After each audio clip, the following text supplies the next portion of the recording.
ఈరోజు మనం కుష్కా రైస్ చేసుకోబోతున్నాం. మీల్ లంచ్ ఫర్ పెద్దవాళ్ళు, పిల్లలు కూడా ఇష్టంగా తింటారు. లేట్ చేయకుండా వీడియోలోకి వెళ్ళిపోదాం. ముందుగా మనం కట్ చేసి పెట్టుకున్న ఆనియన్స్, ఒక టమాటో ఘాట్లో పెట్టుకుని 4 పచ్చిమిర్చి, ఇంకా గుప్పెడు పుదీనా, దాంతోపాటు కొంచెం కొత్తిమీర ఇవన్నీ పెట్టుకోవాలి. తర్వాత ఒక పెట్టుకుని అందులో నెయ్యి 1 టేబుల్ స్పూన్, 2 టేబుల్ స్పూన్ నూనె కూడా మనం వేసుకోవాలి.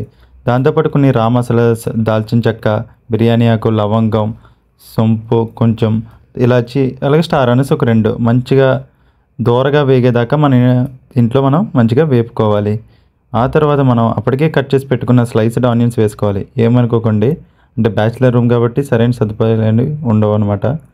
మంచిగా దాన్ని కొంచెం మెత్తబడిన తర్వాత ఘాట్లు పెట్టుకున్న పచ్చిమిర్చి మన దాంట్లో వేసుకుని బాగా కలుపుకోవాలి. దాంతోపాటు ఒక 1 tablespoon of ginger garlic paste, అల్లం వెల్లుల్లి పేస్ట్ వేసుకుని పచ్చివాసన పోయేదాకా వేపుకోవాలి. కట్ చేసి పెట్టుకున్న టమాటోస్ వేసుకుని పైన తొక్క ఊడిపోయి అది టమాటో మెత్తబడేదాకా మనం వేపుకోవాలి. ఆ తర్వాత దాంట్లో మనం ఆల్రెడీ గుప్పెడు పుదీనా, దాంతోపాటు కొంచెం కొత్తిమీర, ఈ 2 కూడా మన ఇంట్లో యాడ్ చేసుకోవాలి. యాడ్ చేసుకుని కొంచెంసేపు మూత పెట్టుకుంటే స్టీమ్ కుక్ అవ్వి నూనె పైకి తేలుతుందన్నమాట. ఈ విధంగానే దాంతో మనం కొంచెం టేస్ట్కి సరిపడ్డ సాల్ట్, ఇంకా కొంచెం కారం, దాంతోపాటు ధనియా పౌడర్, గరం మసాలా, ఈ మసాలాస్ వేసుకుని బాగా కలుపుకోవాలి. మసాలా యొక్క పచ్చి వాసన పోయేదాకా కలుపుకోవాలి, లేదా టేస్ట్ సరిగ్గా రాదనమాట.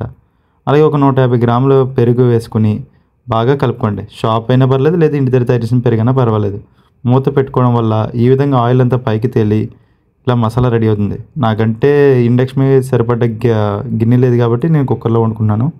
తర్వాత ఒక గ్లాస్ ఆఫ్ రైస్ అయితే 2 గ్లాస్ ఆఫ్ వాటర్ వేసుకుని బాగా కలుపుకొని మూత పెట్టుకోవాలి. కొంచెంసేపటి తర్వాత ఈ విధంగా మనకి నీళ్ళు బాగా మరిగే అందులో ఒక పేడు మంచిగా కలుపుకొని వేసుకుని ఆల్రెడీ నానబెట్టుకున్న బియ్యం వేసుకుని కలుపుకోవాలి. మరీ ఎక్కువ కలపకండి, కొంచెం కలుపుకొని తర్వాత ఒకసారి సాల్ట్ వేసుకోండి. అంతే, చిటికలో రెడీ అయిపోయిన ఈ కుష్కా రైస్ ఒకసారి ట్రై చేయండి.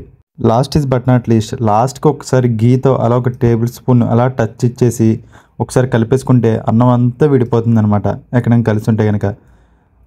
అదండి. ఇలాంటి మరిన్ని రెసిపీస్ కోసం మీరేం చేయాలి, కింద కనబడుతున్న మన ఛానల్ సబ్స్క్రైబ్ చేసుకుని ఒక మంచి లైక్ కొట్టి ఒక మంచి వెల్కమ్ అయితే ఇవ్వండి. సో గైస్, నెక్స్ట్ వీడియోతో మళ్ళీ కలుద్దాం. Until then, see again, subscribe.